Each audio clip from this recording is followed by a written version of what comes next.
The final countdown. As the film begins, right away we can see the choice for the framing is well suited. This is 2.39. Now this wasn't a radical choice for this period. In fact, it wouldn't surprise me if no thought was given to its choice on a picture like this. But it's an ideal frame for a film like this, which doesn't need a lot of vertical height, only horizontal width. That probably sounds crazy because it's about airplanes, and we think of planes going up. Well, we're not here to watch planes go up. We're here to watch planes take off, horizontal action, land, horizontal action, and flying through the air, usually horizontal action. The rest of the time we're watching an aircraft carrier, a long horizontal vehicle floating on a horizontal surface. Not unlike our planes, which most of the time are flying horizontal. Length and width and time, meaning motion, are the dimensions that need to be considered in choosing your canvas. And so 2.39 is perfect. We soon see Mr. Lasky, Martin Sheen, getting ready to board a Navy helicopter, but not before being observed by a luxury car belonging to the mysterious Mr. Tideman, who's arrived to see Lasky off. On the way, the helicopter passes near the Arizona Memorial.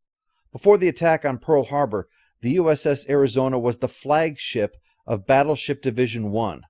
Of the ships lost during the attack, that was the deadliest. 1,177 perished. Its presence in the film serves as both a signal that we're at Pearl Harbor and a reminder of what happened that fateful day, December 7th, 1941. We get our first shot of the USS Nimitz out at sea in a flyby near sea level to establish the enormity of it before the camera rises up to show the ship in all of its glory. Much like the opening shot of Star Wars, this helps the audience appreciate the scale of things. The poster says there's 6,000 men on board, and this shot helps to convince us of that. After depositing Lasky on the deck, we then get the landing of an F-14 Tomcat. Now, the Tomcat was a relatively new plane, so seeing the takeoff and landing was familiarizing the audience with it. Part of the hope of the final countdown was that, being both science fiction and with military vehicles, it could tap into the same vein as Star Wars in a way. As all of this is probably showing, the movie may be full of familiar faces, but the ship and its aircraft are the real stars here. Piloting that plane is one of the major characters, Commander Owens, the squadron commander. We'd already briefly seen Kirk Douglas as Captain Yelland right before, and Lasky is soon brought up to the bridge to be introduced as a systems analyst brought aboard by Tideman, whose company helped to design and build this aircraft carrier. Nimitz was the first of the line. Lasky explains his job is to observe what they do and look for alternatives. As he puts it, there are always alternatives, a portentous line for this film. He learns his quarters share a head with Owens, so he lets himself in, curious about the photos and papers, and discovers this man is an amateur historian, currently writing about the attack on Pearl Harbor. Owens is obviously not pleased with this intrusion, and the poor first impression will probably be the reason that the two will butt heads throughout the film. Meanwhile, Yelland has been annoyed by the fact that the weather has gone lousy when Black Cloud, the carrier's meteorologist, had called for clear skies. With things getting so ugly, they're having trouble communicating with their aircraft, and Yelland calls Black Cloud up to ask how he could have been this wrong. But Black Cloud points out that the storm is impossible. It doesn't follow any of the known meteorological rules, and the storm itself is visibly disappearing and reappearing, both on radar and with the naked eye. Yelland sends away the carrier escort to avoid the storm, but isn't leaving until they get their last plane aboard. This will help to explain how only Nimitz will be involved in the events of this film. As the last plane is coming in, the storm reaches the ship. The special effect is not very impressive, created after the budget was nearly exhausted, and wound up also being used in a made-for-TV movie called The Lathe of Heaven. But the crew worked to sell the effect of it, everyone grabbing their ears and stumbling under the effect, before it passes and leaves nothing but clear skies and no sign that it was ever here. In response to that, Yelland calls general quarters, i.e., everyone be ready in case we're forced to do battle. The final countdown diverges from typical trends by not feeling the need to provide exposition regarding naval activity or procedures. Mr. Lasky, being a civilian, doesn't know what's happening, and the only response he gets to his query is, "General quarters, sir, come with me." The sailor doesn't use this as an opportunity to explain what general quarters is. It's left up to the audience to infer it based upon what we see. Under normal circumstances, that would be at least part of Lasky's role, a means for the film to explain things to the audience. But the film's decision to avoid that actually benefits the story.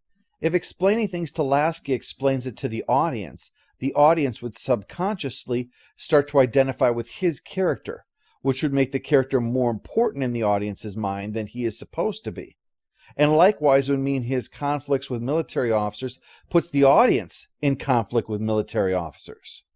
Instead, Lasky is seen to be part of the ensemble, and the X factor on board who doesn't know military protocols, and who can say and do things that the disciplined crew never can. That's why one of the first things we see him doing is snooping around in Owen's quarters, something most people would see as a rude violation of someone else's privacy.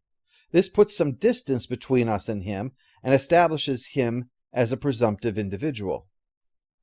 Meanwhile, the missing plane is coming in with a malfunctioning tailhook, which was an actual thing which happened during filmmaking, allowing them to record this dramatic sequence of bringing the plane in using an emergency procedure.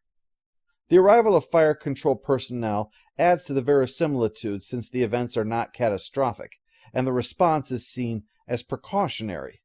Again, typically a film would play up the danger further or use this as a foreshadowing of a later event. This is presented instead as a drama about what could have happened, but a reassurance that trained, disciplined professionals are on the job. Keep in mind that the final countdown was filmed while Apocalypse Now was in post-production, and that gives you an idea of how stark the contrast was from a prevailing view of the military. But while that's all being tended to, Yelland is trying to figure out the bigger picture. There was a Russian trawler that was clearly spying on Nimitz. If what they thought was a storm was a new Russian weapon, an attack might be imminent, hence the need for general quarters. But no attack, and their escort is missing, and the codes that are being translated, they're old codes, stuff you learn in training kind of old, not what you'd use to send anything that you want to stay encrypted. We learn in a meeting of department heads that the threat board is clear, but so are all the airwaves. No one is answering anywhere, not even the White House. The only good news is that the ship is all right and everyone's on top of things, which we see as more activity like loading up the aircraft is shown, and a pair of Tomcats are launched to check out the first surface contact that they found since the storm. For the first time now, we cut away to a radio broadcast by FDR that's playing on a private yacht that we soon learn belongs to Senator Chapman, with Laurel making the arrangements to have him ascend to vice president in the next election. They're shocked, however, by the F-14s that fly overhead. They have U.S. markings, but clearly are not like any planes in service, and Chapman is on the Defense Committee, so he should know about them. Yelland is just as curious about them, though, and sends up a tanker to refuel their plane so they can stay with the yacht. The frequent use of these shots of the military adds to the sense of realism, but this comes at a price. What the film is doing is showing off the military capability of the USS Nimitz. We are seeing one thing after the next that this ship, its air complement, and its crew are capable of great things. This thus creates a narrative build towards a climax where this might is then employed. But that's not what we get in this movie. As a result, the scenes don't work to audience expectations. We're trained that if you're showing us something, that there must be a reason for showing it to us. If you're not showing us all of these things to build towards the climax, well then, what is the purpose of them? This is why the film would suffer with critics and audiences. It was perceived as either a story that failed to deliver what it was promising, or else a documentary on a great aircraft carrier that is constantly interrupted by a mediocre story. Fear that the thing that they're experiencing was perhaps a side effect of a nuclear exchange has been simmering, but this seems confirmed when one of the sailors overhears a radio broadcast that the captain was called in for, about open warfare in Eastern Europe. Naturally, he assumes that this is a war between NATO and the Warsaw Pact. That possibility, actually, is the reason that this film has placed the USS Nimitz in the wrong ocean.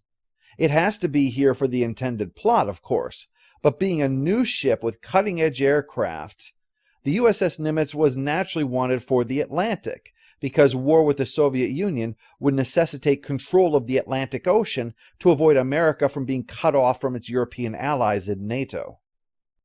Lasky is placed under momentary suspicion with the suggestion that this was all arranged specifically so that he could observe how they react under pressure. Eventually, Yellen looks him straight in the eye and asks, is there anything that he hasn't told them? And accept it when Lasky says he knows no more than they do. So he shows Lasky the aerial recon photos, who then suggests that Owens bring up the photos for his book. Sure enough, one of the photos taken of pre-World War II Pearl Harbor is identical to the one that their recon plane took. A call from their F-14s then reports that the incoming aircraft are none other than World War II-era Japanese Zeros. Over coffee, Yellen, Owens, and his XO try to decide who would want to fool them into thinking it was the 1940s, when Lasky finally interjects that they have to be open to the possibility that this isn't a deception, but reality. Lasky, after all, is accustomed to thinking of alternatives, so he's more open to the possibility of time travel than the others are. He argues, though, that what they don't know about the universe is so vast that it's entirely possible that something could have happened that they don't understand. Their discussion is interrupted when the Tomcats report that the Zeros are strafing the yacht, and after destroying it, then trying to kill the survivors in the water. And while Yellen isn't sold yet, he does order his F-14s to run interference without actually engaging the Zeros. He wants to check out the area where the Japanese fleet is supposed to be. If it's not there, then it is a deception. But if it is, then Lasky is right and they have moved through time. The casual slaughter of the people on the yacht, save for Laurel and the Senator, makes it all the more sweet when the F-14s begin toying with the Zeros responsible for that atrocity. This gives the audience a taste of what the conflict would be like that the film hints at, a 40-year technological leap, and a significant one. Those 40 years were about technological revolution, not the 40 years since the film came out, which has been of technological evolution. There's a lot of difference between the time of Pearl Harbor in the 1980s and the 1980s and today. For starters, the F-14 was built to win World War III. The FA-18 was built to survive a debate on defense spending. But while the Zeros are horribly out of date compared to the Tomcats, they're not toothless. In fact, while filming some of the scenes and mock dogfighting in between takes, they discovered that the T-6s that were standing in for the Zeros were actually doing a fairly good job up close in outmaneuvering the F-14 Tomcats. But what is really important is the fact that the current flight path of those Zeros will take it to their aircraft carrier, meaning that they're free to shoot up whatever is sitting on the deck up there. Planes, crew, even the ship itself can be damaged. So, Yellen gives the order, splash the Zeros. With the F-14s off the leash, the fight is brief. A quick burst of gunfire takes down one, and a missile locks on and destroys the other. Between that and the radar report showing the Japanese task force is right where it was supposed to be on December 6, 1941, that's all the proof Yellen needs that this situation is real. Owens personally leads the rescue of the two survivors from the yacht, where he has to cover his shock that one of them is Senator Chapman. The question of what to do with their knowledge of the future is the topic of conversation in a private meeting with the captain, XO, Owens, and Lasky. The XO is all for striking the Japanese fleet, but Yellen doesn't go off quite so quickly, pointing out this would be an act of war, committed for something that they haven't done yet. History says that yes, the Japanese fleet attacks, and it would be a historical irony to perform a sneak attack on a navy that's about to launch a sneak attack. But this raises the idea of time travel paradoxes, one of the famous being the "is it moral to kill Adolf Hitler when he was a baby?" Moral to do something to someone for things they have yet to do. Lasky brings up the grandfather paradox in order to demonstrate how time travel can alter the way we've always thought about time. But Owens is certain that history is immutable, and we shouldn't try to change it. Yellen puts an end to it by saying that no matter what has happened, the job they all signed up for was to defend the United States of America, whether or not they're in the past. If an attack is going to take place, they must try to stop it, even if the United States will win the war itself without them. The pilots of the Jolly Rogers were asked about what decision they would have made in Kirk Douglas's place. And immediately they each responded with yes, absolutely, they would stop the attack at all costs. The only exception was their commander, who said that the outcome of the war was so important in so many ways, changed so much, that it was necessary to let it happen as it originally played out. His fellow pilots all booed his choice, until one spoke up and said something to the effect of, "You're thinking this through, and so you're choosing the right decision for history.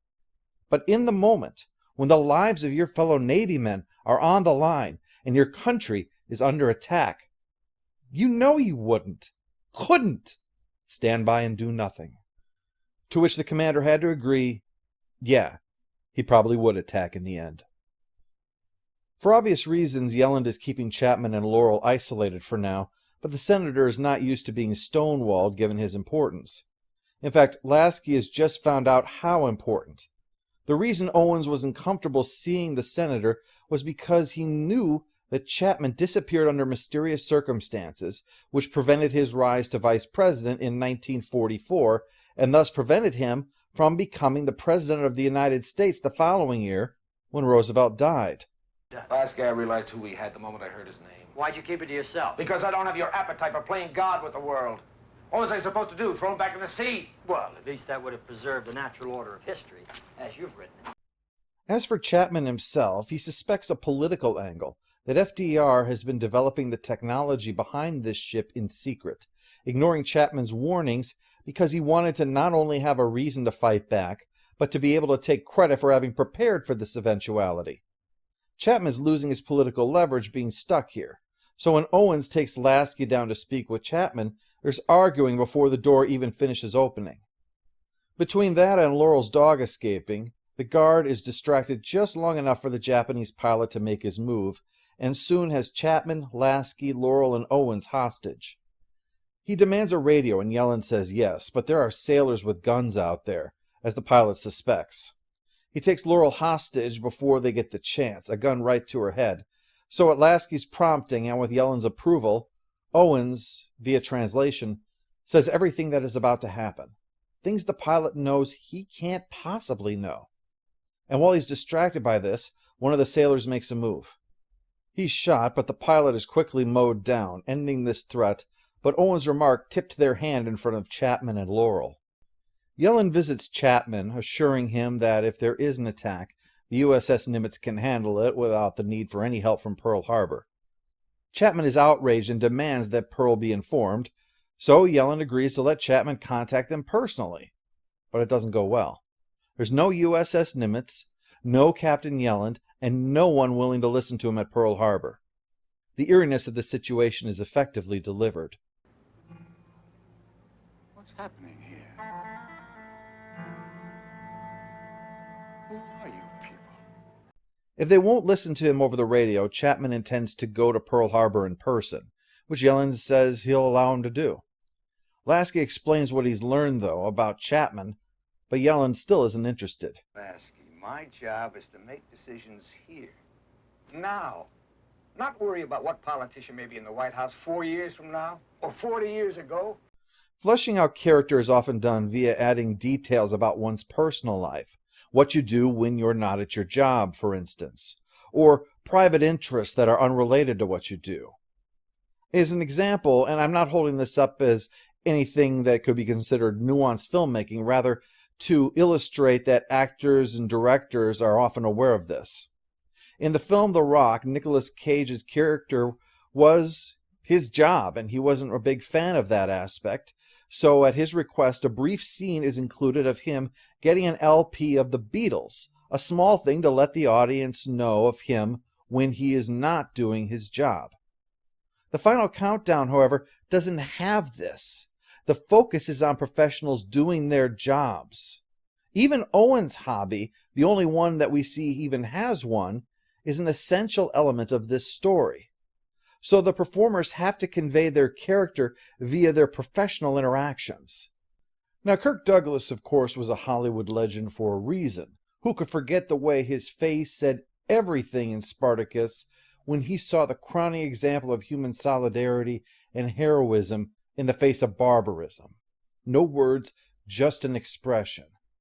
Now, obviously, the final countdown is no Spartacus, and this is hardly his finest acting role. But he does fill his role with subtleties. Somewhat the father to his men, somewhat the career Navy man, somewhat the man who knows far more than what he's saying.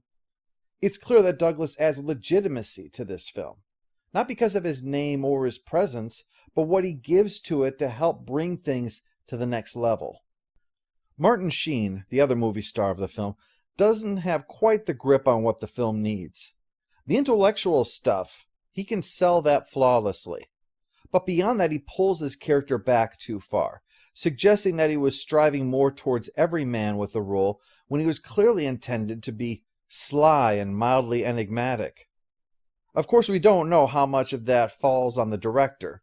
There was a report that he wasn't at his best thanks to drink, and the final countdown would indeed prove to be his last theatrical film. Yellen gives a televised address to his men to explain what has happened and what they intend to do about it. While they prepare for battle, Owens is bringing Chapman and Laurel personally, but Yellen has ordered them to go to a deserted area on one of the Hawaiian Islands. It'll be safer and keep them out of trouble, and out of Yellen's hair during the battle. Chapman realizes this and attempts to use force to go to Pearl Harbor anyway. But in the confusion, the helo is destroyed, and Owens and Laurel are stranded. But when Laurel opens one of the ration boxes and sees the date on it, it seems that the cat is finally out of the bag. The aircraft are launched, loaded for bear, but soon the storm is returned and is changing course with them. So despite Lasky's protests, Yellen recalls the planes. So as the crew is returned to the future, we see footage of the attack that they were unable to prevent. As I mentioned, the decision to build up the military only to not have them actually fight the battle was not well received, and perhaps realizing that, the climax is instead waiting to see if their planes make it back, which they do. But while we can infer the importance of this for Yellen, because Douglas is a good actor, there isn't enough emotional build-up to make this payoff substitute for the military climax that we were expecting. Now, of course, the obvious thing to point out about the military climax is that there was no way it was ever going to be in this film. Not for any kind of artistic reason, but for pure practical reasons. There was no way they could afford to do it. The military vehicles seen in this film are real. The audience has been accustomed to realism in all of its military aspects. There is simply no way that cheap special effects as the climax would ever have worked in this film. It would have been even worse than what they did. So the bait and switch was the only choice that was available for this film. But the film did have the ability to do more than that. The audience needed to be convinced that just as important as the battle would be seeing all of our boys making it back home. That requires no special effects, no massive budget, just skilled actors, which they had, and the scene or scenes in order to convey it, which they don't. As long as you sufficiently sell the build-up for your climax, then your climax will work. It doesn't matter if it fits the traditional idea of what the climax should be. Winning the battle, winning the race, winning period. Think of the original Rocky. The ending was not Rocky winning that fight, was it? People celebrated a boxing movie about a guy who lost. But because the buildup was all about his goal of going the distance and the fact that the most important thing in his life was Adrian, that sold the ending. With the right buildup, a small personal victory can be glorious. That's what the final countdown is missing. It doesn't have to fight and win the battle, which is how the film is built, unfortunately. What it needs to sell is everybody going home being just as good for the audience. It can be done. I can give you an exciting, action-packed, special effects film, adrenaline-pumping battle that ends in victory. Or I can give you a defeat that will still move you with only 2 words. I'm Spartacus! I'm Spartacus. I'm Spartacus! I'm Spartacus. I'm Spartacus! I'm Spartacus. I'm Spartacus. I'm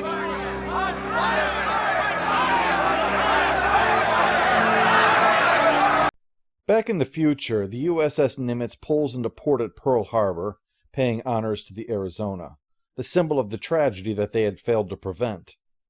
The admirals are on hand, waiting for an explanation for a missing aircraft carrier, while Yellen mumbles, "They'll never believe it." Of course, the one who didn't make it was Owens, left on that island. Lasky examines his manuscript one last time before leaving it, taking only Laurel's dog Charlie with him. He gets a reasonably warm departure from the captain, but the mysterious Mr. Tideman is still waiting in his car, where Lasky discovers that the man is none other than Commander Owens, who came back the long way, and married Laurel. It is the ultimate victory for his argument to Lasky, that if something happened, then it happened and can't be changed. He helped to create the ship that brought them to the past, and then brought the rest of them back. The final countdown has been described as a film-length version of a Twilight Zone episode. In fact, that's more apt than some people might realize, considering that the episode The Seventh is Made Up of Phantoms has a somewhat similar idea, only involving the Battle of Little Bighorn, and only really comes up with the captain remarking that it was a pity they couldn't bring the tank along with them. But what is meant by that, and what I think does show that it fits to a T, is that both in its structure and its choice of how it carries things out seems reminiscent of the way that an episode of The Twilight Zone or The Outer Limits might structure things. And there are, of course, worse things to be compared to than the classic TV show. But it does illustrate how the film fails to realize the big screen ambitions that its realistic naval approach strode towards. While a blockbuster was never in the making, leaning into its intended climax more would have done a world of good to help with sustainment and to replace some of the more cringeworthy scenes. The griping by the enlisted men is short but does its damage with the false delivery of their lines. I've said before that there's no need to do remakes of great movies, but movies that stumbled with a great idea are ripe for them. The Final Countdown is another example. In fact, if you do a search for The Final Countdown and tell it to exclude the song, most of the responses you get are for either The Final Countdown 2 or The Final Countdown Remake, showing that people are definitely interested in the possibility. There are 2 ways you can go with that, of course. The closed-loop time where the battle can't be joined by modern technology, as we see here, or an ongoing show such as Amazon or Netflix about the implications of it being a one-way trip. The goal, after all, was to prevent the attack on Pearl Harbor, not to single-handedly win the war. The USS Nimitz has finite supplies that are compatible with their systems, after all. A nuclear reactor without need for fuel for some time, sure, but munitions and replacement parts that don't exist. Either idea has real potential, though. Nimitz is still in service, after all, the oldest U.S. aircraft carrier with that claim.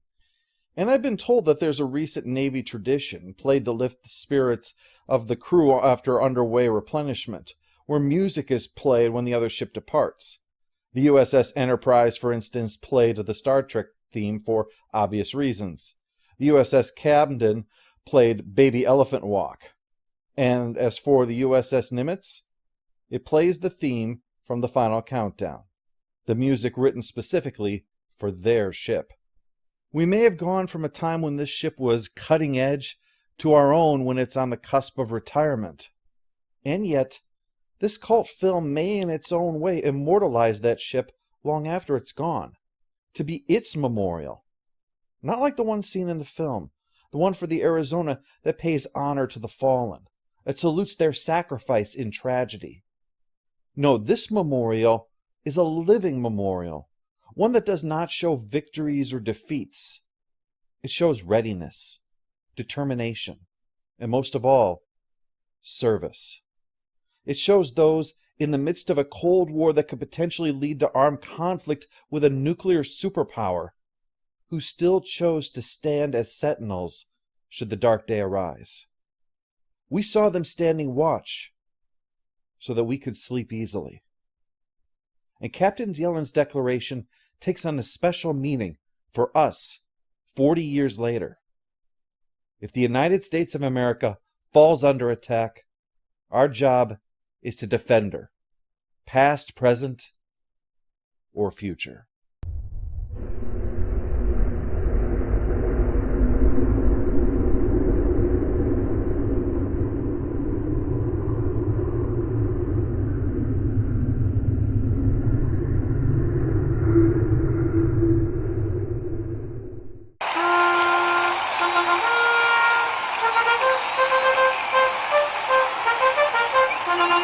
All hail